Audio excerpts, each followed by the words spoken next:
हमारा टॉपिक जो हम स्टार्ट कर रहे हैं और वो है बेटे कोवलेंट रेडियस। कोवलेंट रेडियस क्या होगा, 2 मार्क्स बेटे, और इसकी हम थोड़ी सी इम्पोर्टेंस की बात भी कर लेंगे ताकि हमारे मार्क्स जो हैं हमें मिल जाएं। और अरेंजमेंट, असल काम तो मैंने बेटे आपको कहा हुआ अरेंजमेंट है, तरतीब है। एग्जामिनर को इम्प्रेस करना है, वो आपकी क्वालिटी होनी चाहिए कि किस तरह आप इम्प्रेस बेटे करते हो। तो देखते हैं बेटे इसमें हमने क्या करना है। द वन हाफ किसको कहते हैं बेटे, याद देखो, one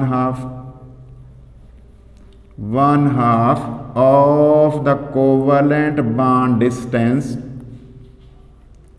of the covalent bond distance, covalent bond का बेटे फासला between atoms of same element,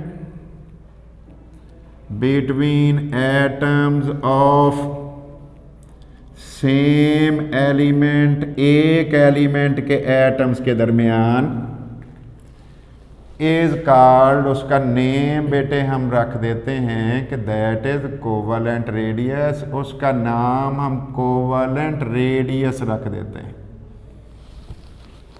ठीक है बेटे, 1 half of the covalent bond distance. या बेटे एक और तरीका भी है आसान सा, व्हेन कोवलेंट बॉन्ड डिस्टेंस, जब कभी बेटे हम कोवलेंट बॉन्ड का फासला किन के दरमियान बेटे, between atoms of same element, atoms of same element, same element के एटम्स का इज डिवाइडेड बाई 2, उसे हम तकसीम कर देते हैं, डिवाइडेड बाई 2, 2 पे डिवाइड कर देते हैं, कोवलेंट रेडियस इज ऑब्टेन्ड। फिर हमारे पास कोवलेंट रेडियस हासिल हो जाता है, फिर हमारे पास कोवलेंट रेडियस हमें मिल जाता है। लो जी, ये तो वही बात होगी बेटे, पहला भी वही है दूसरा भी वही है, सिर्फ लफ्ज़ों की हेर फेर है थोड़ी सी बेटे। आगे चलते हैं बेटा। इसके यूनिट्स क्या होते हैं बेटे, इसके यूनिट्स वही होते हैं जो 3 आपने सीखे हुए हैं। कौन कौन से बेटे, नैनोमीटर या बेटे एंगस्ट्रॉम या क्या था पिकोमीटर। ये 3 बेटे बातें हमने पहले सीखी हुई हैं, कोई एक भी लिख सकते हो, कोई लाजमी नहीं है बेटे। इस तरह का इसका यूनिट होता है। अब हम देखते हैं बेटे इसको किस तरह से रिप्रेजेंट किया जाता है, जाहिर कैसे करते हैं। ज़रा गौर करना बेटे, एक न्यूक्लियस और ये दूसरा न्यूक्लियस, कंसेप्ट ये है ये जुड़ गए साथ। और बेटे अगर जुड़ के कोवलेंट बॉन्ड बना लिया तो इलेक्ट्रॉन क्लाउड कैसा हो गया बेटे, इलेक्ट्रॉन क्लाउड जो है वो कॉमन जायदाद बन गया, दोनों का कॉमन हो गया। ये काले वाला जो मैंने बनाया ब्लैक, ये वाला जो डिस्टेंस बेटे हमारे पास बन रहा है, ये वाला बेटे, ये कौन है जी, ये दोनों के दोनों बेटे, इसको हम कहते हैं कोवलेंट बॉन्ड डिस्टेंस। ये वाला कौन है, कोवलेंट बॉन्ड डिस्टेंस। और ये वाला इसका आधा बनता है ना बेटे, ये वाला आधा मैं आगे ले जा रहा हूँ, ये वाला आधा बेटे, इसका नाम है हमारे पास कोवलेंट रेडियस। इसका मतलब ये हुआ कि ये जो ऊपर हमने लिखा है ये वाला, ये कौन है, कोवलेंट बॉन्ड डिस्टेंस है ना बेटे, covalent bond distance, covalent bond distance है। और बेटे ये नीचे वाला कौन है, ये है फिर कोवलेंट रेडियस। आधा ही हो गया ना बेटे, कोवलेंट रेडियस। लेकिन एटम कौन से होने चाहिए, एक एलिमेंट के हमने कहा हुआ है। तो ये हो गया कोवलेंट रेडियस। अब हम देखते हैं बेटे एग्जाम्पल कैसे हैं बेटे, एग्जाम्पल्स। कोवलेंट रेडियस,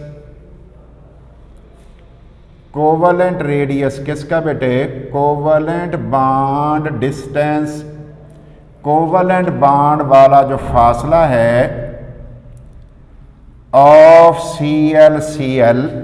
Cl का इज 198 पिकोमीटर।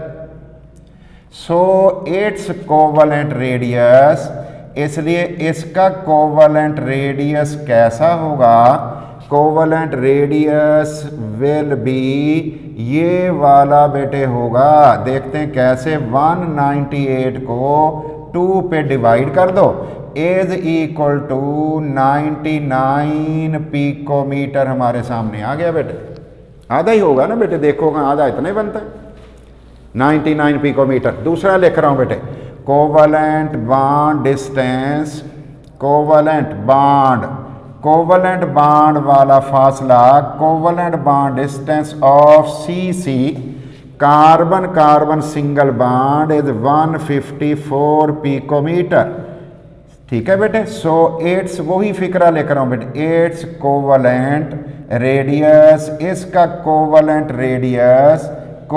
रेडियस क्या होगा, विल बी, ये वाला बेटे होगा, विल बी 154 डिवाइडेड बाई 2, यही होगा बेटे, 154 डिवाइडेड बाई 2, और बेटे विल बी 154, ये 154 डिवाइडेड बाई 2 होगा। आंसर हमारे पास कितना बना बेटे, 77 पिकोमीटर। देखो बेटे यही बनता है, लो ये होते हैं कोवलेंट रेडियस बेटे, कोवलेंट रेडियस की ये वैल्यू हमारे पास आ गई। इसकी इंपॉर्टेंस बेटे क्या होती है, इसकी अहमियत क्या होती है बेटे, कोवलेंट रेडियस का डाटा तो फिर बेटे किताबों में लिटरेचर में मौजूद है, तो ये बेटे दिए हुए हैं, तो इससे हम बेटे एवरेज जो अप्रॉक्सीमेटली जवाब होता है, तकरीबन अप्रॉक्सीमेटली वाला, तकरीबन वाला जिसको हम कहते हैं, वो फिर हम बेटे अप्रॉक्सीमेटली वैल्यू कैलकुलेट कर सकते हैं। क्या लिखा जा सकता है बेटे, द कोवलेंट रेडियाई, जो कोवलेंट रेडियाई डाटा जो होता है बेटे, covalent radii data can be used, उसे इस्तेमाल किया जा सकता है किस काम के लिए, टू बेटे कैलकुलेट, किसको कैलकुलेट करने के लिए, टू कैलकुलेट करने के लिए covalent bond distance, covalent bond का फासला बिटवीन डिसिमिलर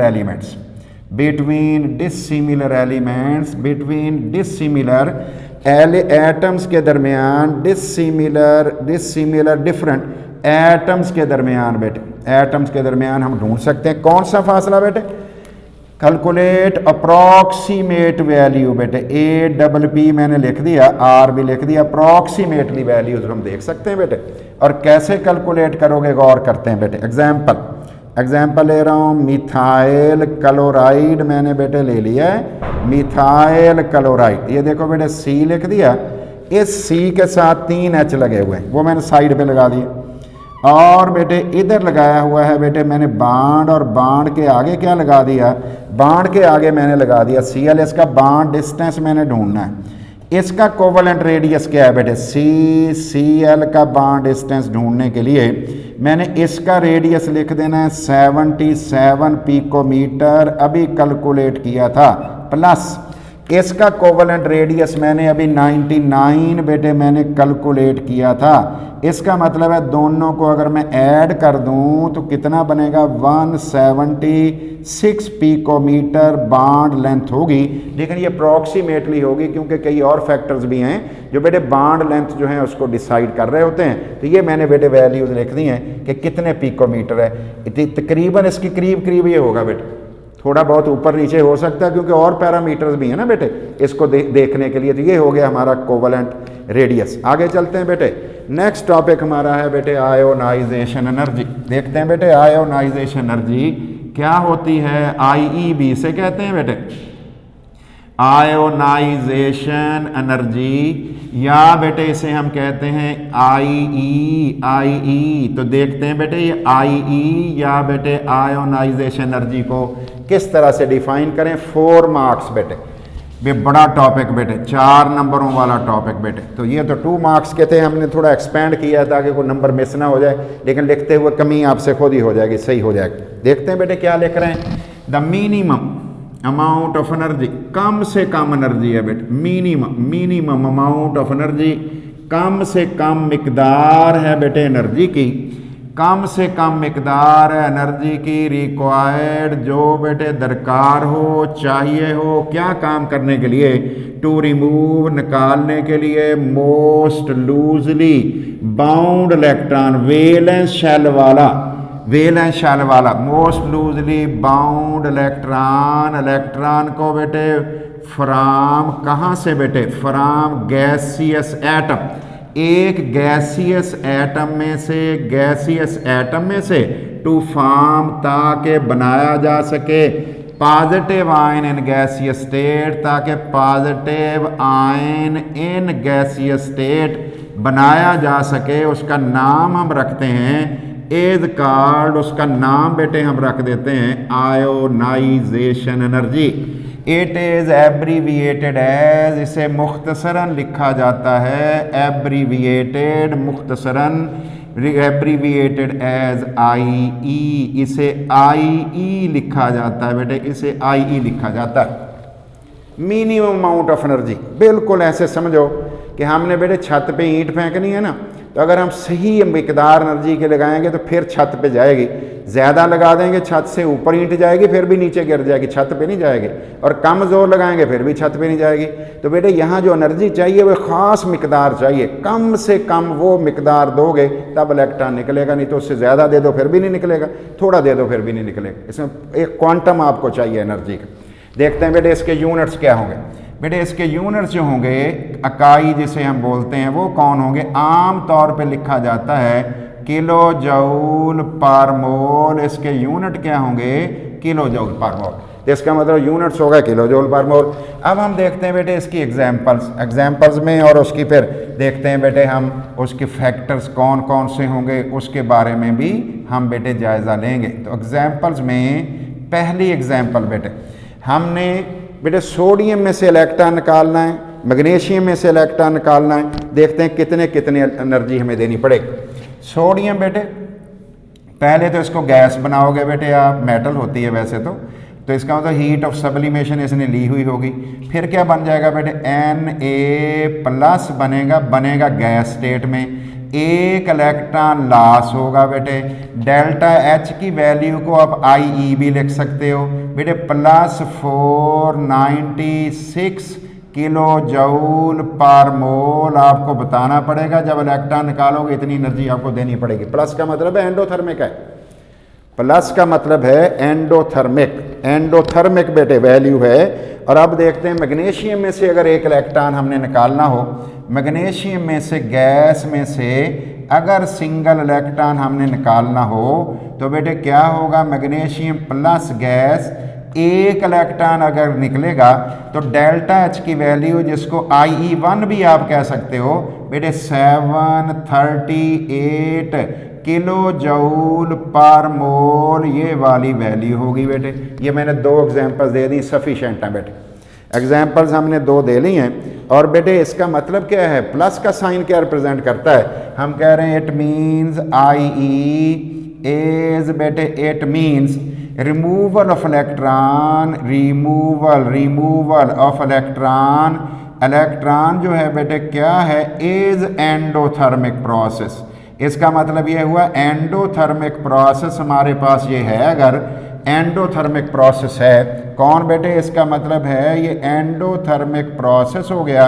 कौन बेटे, removal of electron is endothermic process, तो प्रोसेस हमारा कौन सा हुआ बेटे, एंडोथर्मिक। तो IE कौन हुई बेटे, IE की वैल्यू कौन होगी, वो भी पॉजिटिव, मीन्स इसका मतलब ये हुआ IE इज पॉजिटिव। IE की वैल्यू कौन सी हो गई, IE is has positive sign, IE का साइन अलामत कौन सी है, IE का साइन बेटे पॉजिटिव हो गया। It means removal of electron जो है वो एंडोथर्मिक प्रोसेस है, और IE का साइन कौन सा हो गया बेटे, दैट इज पॉजिटिव साइन। अब आगे बढ़ते हैं बेटे, अब देखते हैं कितनी तरह की इसकी टाइप्स बेटे हुआ करते हैं। तो पहली किस्म ज़रूर देखनी है बेटे आपने, इसको कहते हैं first ionization energy, first ionization energy. और एक हम कम अज़ कम सीखेंगे बेटे सेकंड आयोनाइजेशन एनर्जी। अब देखते हैं बेटे फर्स्ट आयोनाइजेशन एनर्जी सिंपल सी क्या होगी बेटे, सादा हम कहेंगे जब पहला इलेक्ट्रॉन निकालोगे उस वाली एनर्जी बेटे, कौन सा इलेक्ट्रॉन निकालना है बेटे, पहला इलेक्ट्रॉन। लिख रहा हूँ बेटे, the amount of energy required, the amount of energy required, ये बेटे अमाउंट है एनर्जी की जो रिक्वायर्ड होगी, किस काम के लिए रिक्वायर्ड होगी बेटे, टू रिमूव, ताकि हम निकाल दें और क्या चीज़ निकाल दें बेटे, टू रिमूव फर्स्ट इलेक्ट्रॉन, पहला इलेक्ट्रॉन हम निकाल दें from gaseous isolated atom, from gaseous isolated atom में से, गैसियस आइसोलेटेड एटम में से क्या बनाने के लिए, टू फॉर्म, ताकि हम बना लें unipositive ion in gaseous state, unipositive ion in gaseous state, ताकि हम unipositive ion gaseous state में बेटे हम बना लें। इज कॉल्ड, उस अमाउंट ऑफ एनर्जी का नाम हम रखते हैं फर्स्ट आयोनाइजेशन एनर्जी, उसे हम फर्स्ट आयोनाइजेशन एनर्जी कहते हैं। तो पहला इलेक्ट्रॉन आपने निकालना है, फर्स्ट इलेक्ट्रॉन आपने निकालना है। मैग्नीशियम वाली दोबारा एग्जांपल दे सकते हो, कौन से वाली बेटे, ये वाली। फॉर एग्जांपल हमारे पास बेटे आ गई मैग्नीशियम वाली, जो अभी पहला इलेक्ट्रॉन नहीं हमने निकाला था बेटे। एग्जांपल मैग्नीशियम, ये बेटे मैग्नीशियम कौन है, गैस, और इससे क्या बना हमारे पास, मैग्नीशियम प्लस बना है गैस और +1 इलेक्ट्रॉन, और इससे क्या हो गया बेटे, IE1 में अब लिखने लगा हूँ इसे बेटे, IE1, और जवाब मैंने लिख दिया 738 किलो जूल पर मोल, 738। अब देखते हैं बेटे सेकंड आयोनाइजेशन एनर्जी क्या होती है बेटे, सेकंड आयोनाइजेशन एनर्जी क्या शय होती है। ये बेटे वो मिकदार होगी एनर्जी की जो किसी यूनी पॉजिटिव आयन से डाई पॉजिटिव आयन बनाना हो, उसके लिए चाहिए होगी बेटे। The amount of energy required, बेटे ये वो मिकदार है बेटे एनर्जी की रिक्वायर्ड, जो चाहिए होगी, जो रिक्वायर्ड होगी, किस काम के लिए रिक्वायर्ड होगी, टू रिमूव, निकालने के लिए इलेक्ट्रॉन, कहाँ से निकालने के लिए, इलेक्ट्रॉन निकालने के लिए फ्रॉम यूनी पॉजिटिव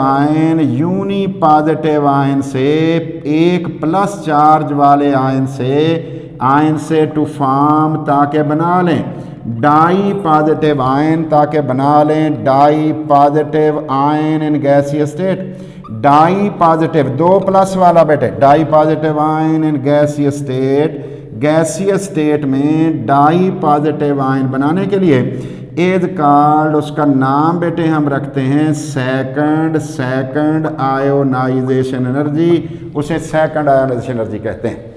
अब देखते हैं बेटे मैग्नीशियम में से, प्लस में से अगर एक आपने एग्जाम्पल, फिर मैं लिख रहा हूँ बेटे एग्जाम्पल, और मैग्नीशियम प्लस में से एक और इलेक्ट्रॉन निकाल दो। ये मैंने लिखा बेटे मैग्नीशियम प्लस, गैस था, हमने क्या किया बेटे, इस किस्से हमने बना दिया मैग्नीशियम +2, मैग्नीशियम प्लस गैस, एक इलेक्ट्रॉन और निकल गया बेटे, मैग्नीशियम गैस में से एक और इलेक्ट्रॉन निकल गया। अब एनर्जी हमारे पास कितनी आ गई बेटे, वो आ गई IE2 लिख दिया मैंने, डेल्टा H भी आप लिख सकते थे, is equal to 1450 kilo joule per mole. इसका मतलब ये हुआ कि हायर आयोनाइजेशन एनर्जी की वैल्यूज क्या हो जाती हैं बेटे, ज़्यादा हो जाती हैं। क्यों हुई हैं बेटे, गौर करते हैं इसकी वजह क्या बेटे।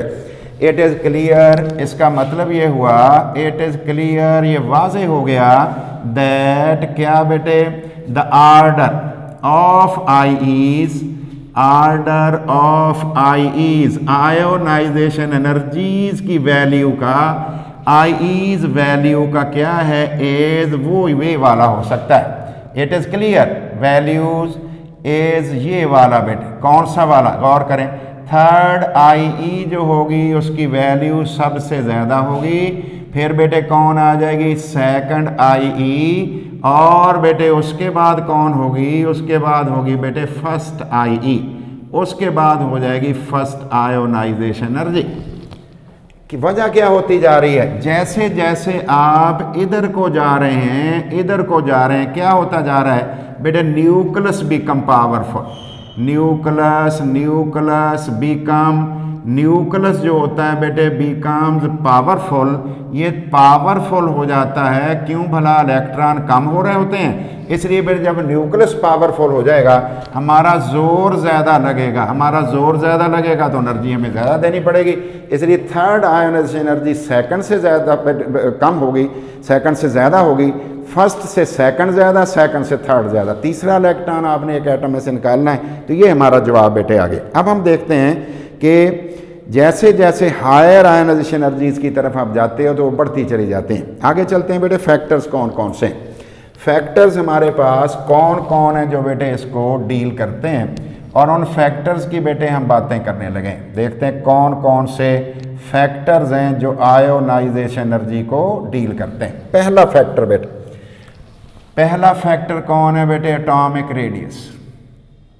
एटॉमिक रेडियस कह लो, एटॉमिक साइज कह लो, आपकी मर्जी है बेटे। साइज ऑफ एटम कह लो, आप ऐसे भी कह सकते हो। दूसरे नंबर पर बेटे हम क्या कहते हैं? एटॉमिक नंबर, या आप कह सकते हो न्यूक्लियर चार्ज। एटॉमिक नंबर भी कह सकते हो, या क्या कह सकते हो? न्यूक्लियर चार्ज, या इसका नाम आप न्यूक्लियर चार्ज भी रख सकते हो। इसका नाम न्यूक्लियर चार्ज भी रख सकते हो।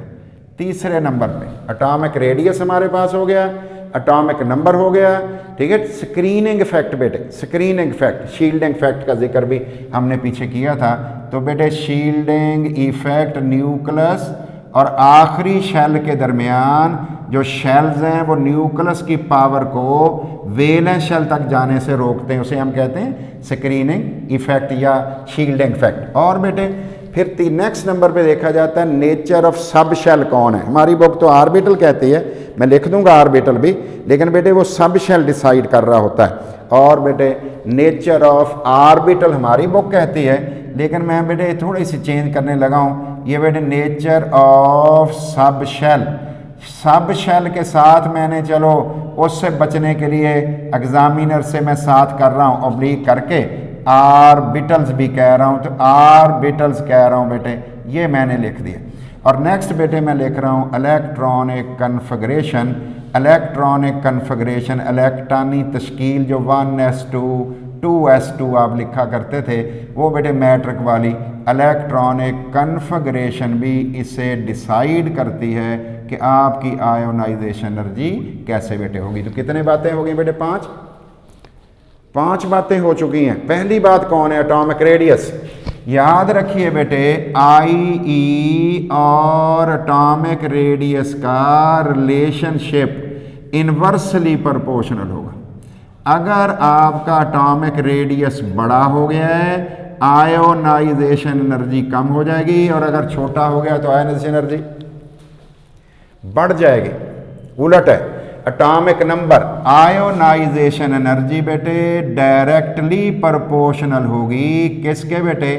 Z के एटॉमिक नंबर के। अगर एटॉमिक नंबर बढ़ गया, ठीक है बेटे, फिर आयोनाइजेशन एनर्जी बढ़ जाएगी। चलो मैं आसान ही कर देता हूँ, Z नहीं लिख रहा, मैं फिर एटॉमिक नंबर ही लिख देता हूँ ताकि आप ज़्यादा फेमिलियर हैं इससे। एटॉमिक नंबर ही मैंने लिख दिया बेटे। शील्डिंग इफेक्ट, आयोनाइजेशन एनर्जी बेटे शील्डिंग इफेक्ट के इनवर्सली प्रोपोर्शनल होगी। अगर ये बढ़ जाएगा, स्क्रीनिंग इफेक्ट बढ़ जाएंगे, तो फिर क्या हो जाएगा बेटे?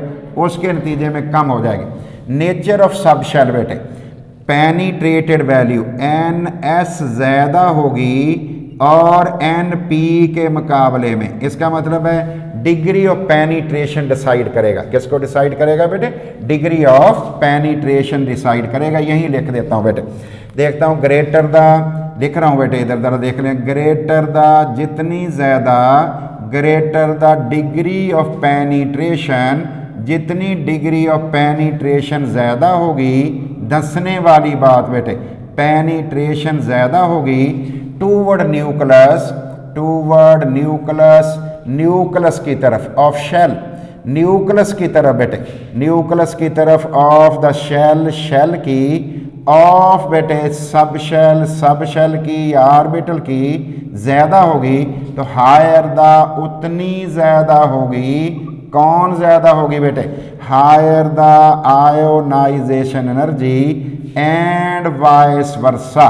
इसका मतलब ये हुआ कि बेटे अगर हमारा शेल नंबर सेम है तो फिर S की ज़्यादा होगी क्योंकि S न्यूक्लियस के करीब होता है, P क्योंकि न्यूक्लियस से ज़रा दूर होता है बेटे, तो फिर उसके नतीजे में क्या आ जाएगा? हमारा ये जवाब आ जाएगा। और आखिरी बात बेटे क्या आगे फैक्टर में, इलेक्ट्रॉनिक कन्फिगरेशन इलेक्ट्रॉनिक कन्फिगरेशन की सूरत हाल कैसी होगी?